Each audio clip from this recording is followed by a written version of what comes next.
नमस्कार मंडळी. तर हे बघा, आता ही माळ होती बघा 6वी. तर त्या 6व्या माळाला आम्ही आमच्या देवाला गेलो होतो. भिगवणपाशी आहे हे. भिगवणपासून 5 किलोमीटरच्या अंतरावर पद्मावतीचं मंदिर आहे. आणि इथे हे जे आहे हे अंबाबाईचं मंदिर आहे.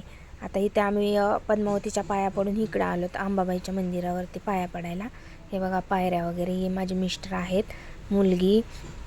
मुलगा आणि माझी एक ताई, असे म्हणून आम्ही सगळेजण गेलो होतो पाया पडण्यासाठी. तर इथे वरती आलेलो आहे बघा.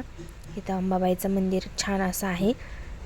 कोण कोण जातो गटामध्ये पाया पडण्यासाठी देवांना मला नक्की सांगा. इथलं लोकेशन देखील खूप छान होतं आणि फोटो काढण्यासाठी पण, कारण की आम्ही जास्त उशिरा गेलो होतो ना, त्यामुळे अंधार झाला होता. आम्ही काही जास्त फोटो वगैरे काढले नाही, थोडंफार शूट केलं, जास्त नाही. आणि इथे मला परड्या भरायच्या होत्या. ह्या आजी म्हणत होते आमचे फोटो काढा. माझी मुलगी फोटो काढत होती, तिला म्हणत होते आमचे फोटो काढ. आणि हे बघा किती छान मस्त असं अंबाबाईचं मंदिर आहे.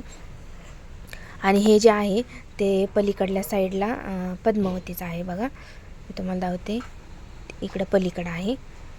आणि इथे आम्ही म्हणलं चला आता सगळेजण मिळून हाय करा, म्हणून आम्ही थांबलो होतो बघा. आणि इथं मुलगी बघा फोटोज काढायला दंग होती. मला म्हणते फोटो काढू द्या, पप्पाला म्हणते तिच्या फोटो काढू द्या मला.